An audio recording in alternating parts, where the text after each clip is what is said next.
अयोध्या में श्री राम जन्मभूमि से तकरीबन 5 किलोमीटर दूर हम आप पहुंचे हैं बड़ी देवकाली के दर्शन के लिए। वही बड़ी देवकाली जिनके दर्शन खुद प्रभु श्री राम ने कई बार किए। सबसे पहले तो जब उनका जन्म हुआ तो माता कौशल्या बाल अवस्था में उन्हें यहाँ पर लेकर आई और उसके बाद कहा जाता है कि प्रभु श्री राम जब माता सीता से विवाह कर लौटे अयोध्या तब भी सबसे पहले यहाँ पर आए और दर्शन किए देवी के। तो ये उनकी कुल देवी कही जाती हैं। मंदिर में अंदर क्या क्या और प्राचीन मिलता है, आइए देखते हैं।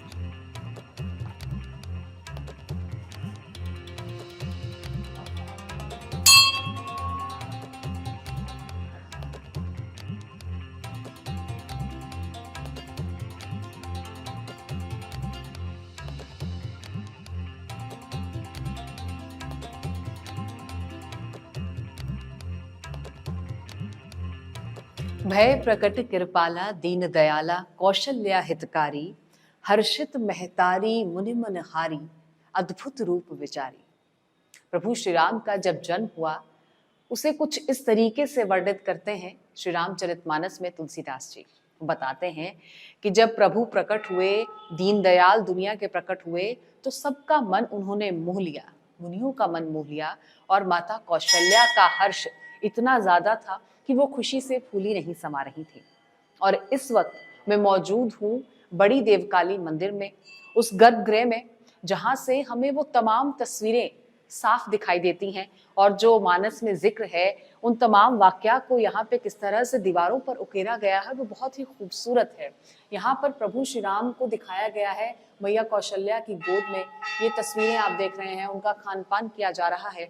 और ये तस्वीर उस वक्त की है जब प्रभु श्री राम का जन्म हुआ और वो चतुर्भुज रूप में माता के सामने आए और फिर माता ने उनसे विनती की कि हमने तो आपको शिशु रूप में मांगा था। और ये तस्वीर आप देख रहे हैं, ये तस्वीर जहाँ पालने में लेटे हुए हैं प्रभु श्री राम और माता कौशल्या उनको निहार रही हैं बहुत ही प्यार से।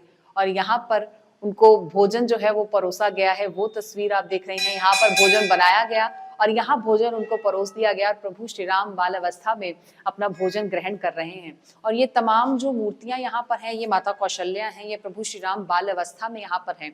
और इनके ठीक सामने है देवी देवकाली, बड़ी देवकाली, जो कि बताई जाती हैं कि इनकी पूरे कुल की देवी हैं। तो प्रभु श्री राम के कुल की देवी हैं, यानी बताया जाता है महाराज इक्ष्वाकु कुल के प्रभु श्री राम जो उनके कुल में जन्मे और उन्हीं की तरफ से देवकाली मंदिर की स्थापना की गई थी। और तब से प्रभु श्री राम के पूर्वज भी यहाँ पर आते हैं, शीश निभाते हैं। और उनके आने वाली बाद की जो पीढ़ियां रही वो भी यहीं पर आके माता का आशीर्वाद लेती हैं। और यहाँ पर प्रभु श्री राम पालने में लेटे हुए हैं, ये भी मूर्ति है।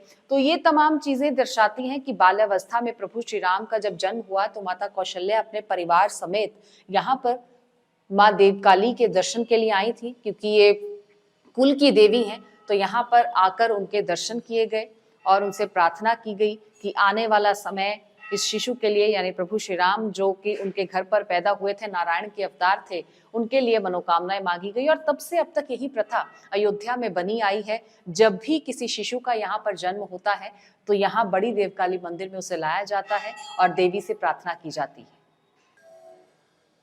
माता प्रसाद पाठक मेरा नाम है। हम सब पुश्तैनी पुजारी हैं यहाँ के। ये माँ बड़ी देवकाली की देख रेख माता रानी ने बहुत दिनों से, कई पुश्तों से। क्या इतिहास है यहाँ?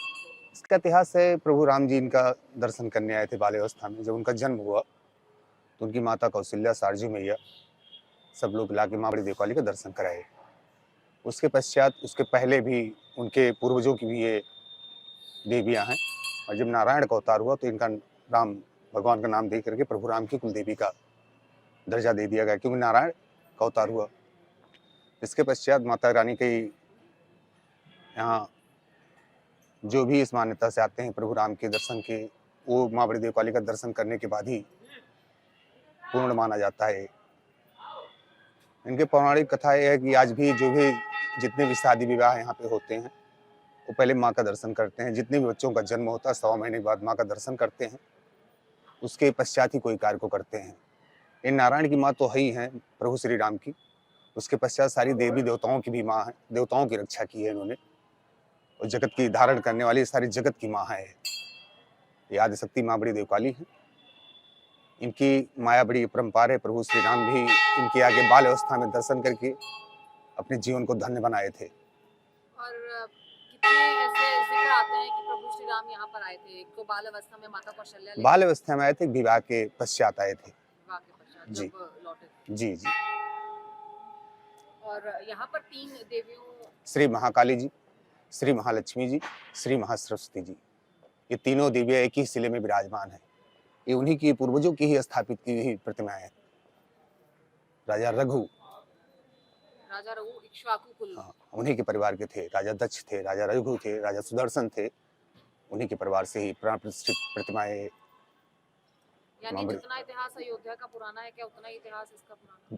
उससे भी ज्यादा पुराना है। उनके पूर्वजों की ही कुल देवियां हैं। तो प्रभु नारायण का जब जन्म हुआ तो नारायण के रूप में जब उनका पाया गया तो प्रभु का नाम दे करके उनकी कुल देवी बना दिया गया। मर्यादा पुरुषोत्तम प्रभु श्री राम की कुल देवी है।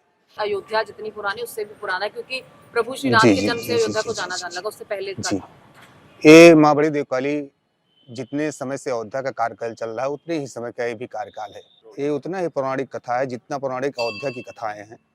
ये उन्हीं के पूर्वजों की स्थापित की हुई प्रतिमाएं हैं। और राजा सुदर्शन, राजा दक्ष, राजा रघु, ऐसे ही उनकी पूर्वजों की स्थापित की हुई। तो जितना पौराणिक कथा वहाँ का माना जाता है उससे ही अधिक यहाँ की भी मान्यता है, क्योंकि प्रभु राम स्वयं इनका दर्शन किए। उनके बुजुर्ग, उनके पूर्वज पूरे इनके दर्शन करते आते। माँ सारयू स्वयं आई हैं इनके दर्शन के लिए।